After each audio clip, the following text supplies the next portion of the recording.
BKStravel. If I was going to give our viewers and listeners at this point in time one of my number one top tips for, and one of our best kept secrets for haggling, is if you're going to a market, which is very common when you're traveling, walk around the whole market and eye up.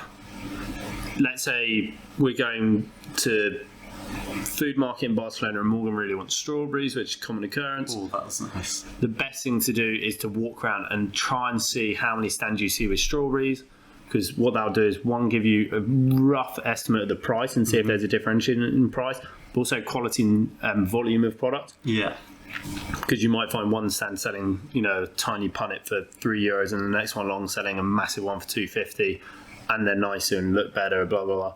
And then at least you haven't regretted that further on the line. That also gives you a lot more power. Yeah. Because if I see two stalls in the same marketplace and I know I'm going to haggle, Yeah.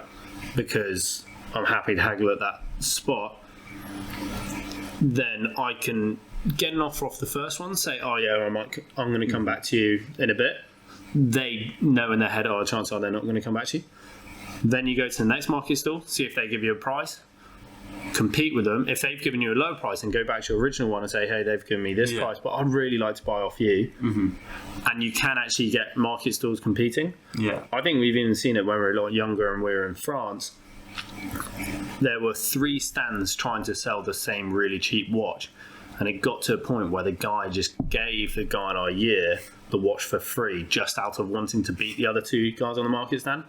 Yes, morally that's not really the great thing to do, but it was super interesting to see it happen, that they were that competitive about just trying to win the deal, because it got to the point they were like, oh, €1 and I'll sell it to you.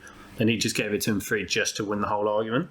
Yeah. That's a whole different side of haggling, and that's very much the sellers just wanting to beat each other.